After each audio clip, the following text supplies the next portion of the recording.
오늘 말씀에 나오는 그 오벳 에돔, 이 오벳 에돔은 내인입니다.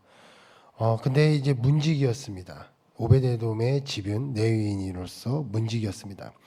그런데 다윗이 그에게 다음과 같은 일을 맡겼습니다. 무슨 일을 맡겼냐면요. 13절에 그 대신 가드 사람 오벳 에돔의 집으로 메어 가니라라고 써져 있습니다.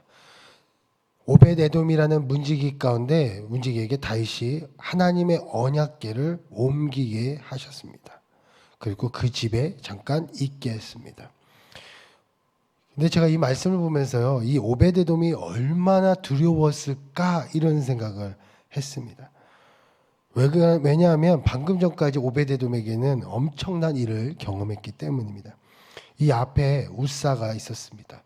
하나님의 그 언약궤가 옮겨졌습니다. 드디어 예루살렘 그 다윗의 성으로, 다윗이 차지한 그 성을 향해 이제 옮겨지고 있는 그때, 다윗의 성을 향해 그렇게 막 옮겨지고 있는 그 다윗이 머무는 그곳을 향해 옮겨지고 있는 이때 언약궤가 움직였습니다. 그거를 너무나 당황스러운 나머지 우사가 잡아서 어떻게 되었습니까? 오늘 말씀을 보니까 민수기 4장 15절에 성물은 만지지 말라 그러면 반드시 죽으리라, 이 말씀처럼 죽게 되었습니다.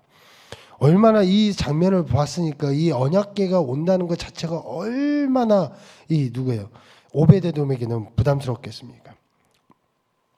우사가 하나님의 성물을 어쩔 수 없이 만지게 되온 건데 죽은 거예요.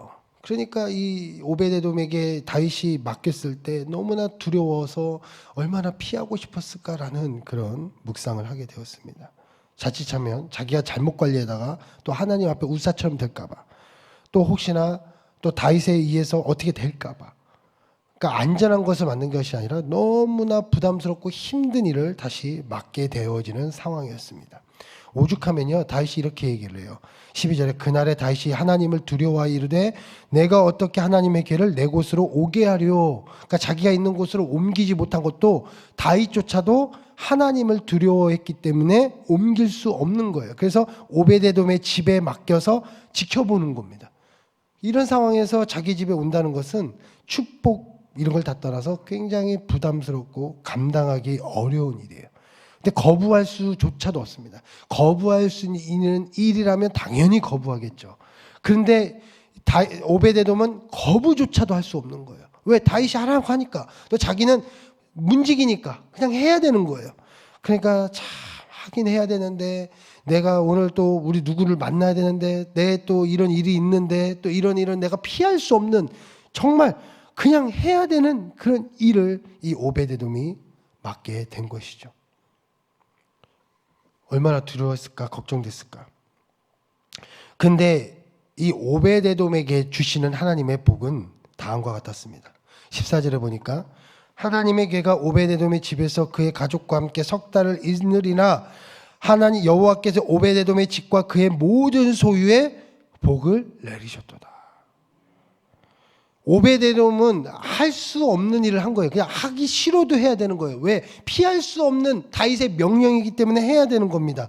근데 여기서 우리가 착각한 일이 있어요. 이 오벳에돔이 이 다윗이 그러니까 잊었던 일이 있습니다. 이게 무엇이냐? 언약궤는 무엇이에요? 하나님의 임재가 있는 곳이잖아요.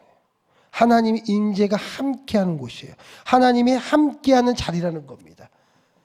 이 자리가 오벳에돔의 집에 가니까 하나님의 축복이 이 가운데 임했다는 것이죠. 우리 가운데 주어진, 내가 피할 수 없, 내가 선택한 것도 아니에요. 내가 어쩔 수 없이 다 감당해야 돼, 맡겨야 돼, 내가 만나야 될 그 일은 우리가 다르게 보면 하나님께서 임재하시는, 하나님께서 함께 하시는 자리라는 것이죠. 내가 무엇인가를 할 때, 내 오늘 또 우리 사랑하는 성도님들 무엇인가를 할 때 이것이 어쩔 수 없이 나에게 다가온 일이라면 이것은 다른 말로 보면 하나님께서 함께 하시는 자리라는 것이죠. 거부할 수 없는 일이라면, 내가 선택도 아니고 내가 거부할 수 있는 일이라면 이것은 하나님이 임재하시는 그 자리, 하나님께서 함께 하시는 그 일이라는 사실입니다.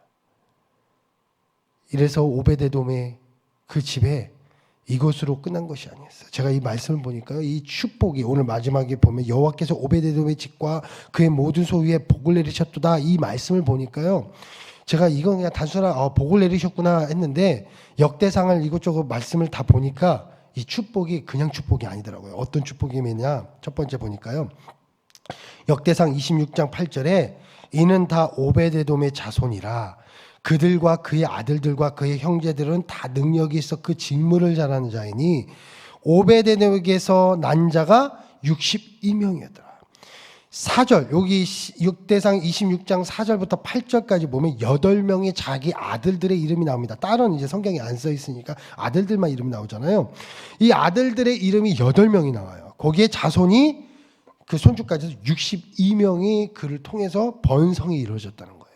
이 오베데돔 26장 8절은 그 이후에 있는 이야기예요. 이 아까 말했던 그 언약궤 이후에 나타난 이 말씀인데, 그때 그렇게 오베데돔이 석 달 동안 머물었더니 이런 축복이 임했는데, 그 축복이 뭐냐? 첫 번째, 역대상 저자가 이야기하는 거예요. 오베데돔이 그때 그렇게 했는데 이런 축복이 임했어. 어떤 축복이 임했냐? 첫 번째, 자손이 그렇게 많아진 거야. 그러니까 자손이, 그 당시 자손의 축복은 뭡니까? 번성의 축복이잖아요. 이 번성의 축복이 이루어진 거야 라고 사람들이 얘기를 한 거예요. 이제 후대에. 봐라, 하나님께 어쩔 수 없이 그냥 받았는데 그 축복이 어떻게 임했냐? 62명의 아들이, 자손들이 나타나는 축복이 받지, 임했다, 이거예요. 이게 첫 번째 축복이에요. 또 어떤 축복이냐? 오늘 보니까 26절 8절에 그의 아들과 그의 형제들은 뭐라고 써있냐면 다 능력이 있어 그 직무를 잘하는 자니라고요. 전 이거 말씀 보고 되게 많이 은혜를 받았습니다. 왜냐하면 능력이 있어가 원어적 측면에 보니까 여러 가지 뜻이 있어요. 첫 번째가 뭐가 있냐면 경건하다라는 뜻도 있고요. 경건하니까 이 일을 잘 감당하는 거예요. 왜? 내 집 하잖아요. 그리고 정직하다는 거예요. 능력이 있다는 거는 하나님의 말씀 안에서 경건하고 정직하게 이 자손들이 잘 자랐다는 거예요. 하나님의 말씀에 경건의 자손의 축복이 있고, 직무를 잘한다는 건 뭡니까? 그 맡겨진 일을 잘하는 직업적 축복도 있다는 거예요. 그러니까 제가 이 말씀 보면서 보세요. 역대상 저자가 후대에서 얘기를 하는 거죠. 오베데돔 봐라, 그렇게 언약궤가 왔는데 정말 힘들어서 그거 감당했는데 어떤 일이 일어났어요? 야, 경건하게 착하게 정직하게 하나님의 직무가 있는 자가 되었고, 능력이 있는 자가 되었고, 더 나아가서 자손이 잘 됐지 않냐, 이거예요. 이게 바로 하나님의 복이지 않겠습니까? 또 어떤 복이면요, 아까 읽었던 14절에 그의 모든 소유에 복을 내리셨더라. 그의 가축과 밭의 소산과 자기가 하고 있는 모든 물건에 하나님의 복이 임했다라고 써 있는 것이죠. 이게 바로 오벳 에돔에게 주신 하나님의 축복이라는 겁니다. 하나님의 진노가 임할 줄 알았는데 오히려 풀렸고, 또 그 과정 속에서 이 누구의 오벳에돔이 얼마나 하나님 앞에 불평하지 않고 석 달 동안 얼마나 잘 감당했겠습니까? 오벳에돔 입장에서도 어쩔 수 없이 받았어요. 정말 어쩔 수 없이 해야 됐어요. 어쩔 수 없이 감당해야 됐어요. 자기도 얼마나 두렵겠어요. 하나님의 진노가 우사처럼 임할까 얼마나 두렵겠어요. 그러나 석 달 동안 아무 말 없이 묵묵히 그와 가족들과 함께 그 일을 잘 그냥 하나님의 뜻에 따라갔어요. 그랬더니 어떻게 됐어요? 이런 복이 임했다는 사실입니다. 우리 사랑하는 성도들, 오늘도 우리가 만나야 될 많은 일들이 있잖아요. 또 감당해야 될 우리 성도님들 많은 일들이 있습니다. 우리 성도님들 삶에 얼마나 많은 그 사건들이 많이 있습니까? 이루 말할 수 없는 것. 때로는 내가 선택해야 해서 발생되어진 일도 있지만, 때로는 내가 운명처럼 하나님의 뜻에 따라 받아야 되는 일이 있지 않습니까? 분명한 사실은 하나님께서 함께 하시는 자리죠. 하나님께서 함께 하시는 자리는 하나님이 어떻게 복을 주셨는지 우리가 읽지 않았습니까? 이 오베데돔에게 주신 그 축복이 우리 사랑하는 성도님들 가운데 더욱더 넘치고 임할 줄 믿습니다. 오늘도 바라보시며 기도하시며 기도 속에서 승리하시는 우리 모든 성도님 되시길 축복드리겠습니다. 기도하겠습니다. 하나님, 오베데돔에게 주신 축복은 그가 주어진 것에 단순히 그냥 묵묵히 감당하며 나갔던 하나님의 믿음의 길이었습니다. 그러나 그에게 주신 복은 이렇게 하나님 앞에 정말 후대 사람들이 칭찬할 정도로 많은 복이 임했던 것을 볼 수 있습니다. 오늘 성도님들도 오늘도 바라봅니다. 기도 속에서 바라봅니다. 또 말씀 속에서 바라봅니다. 삶 속에서 바라봅니다. 우리 성도님 한 분 한 분 축복해 주시고 오늘도 주어진 그 하나님의 길 가운데 잘 감당하며 나갈 수 있도록 능력을 함께 주시옵소서. 감사와 영광을 돌리며 예수님의 이름으로 기도드렸습니다.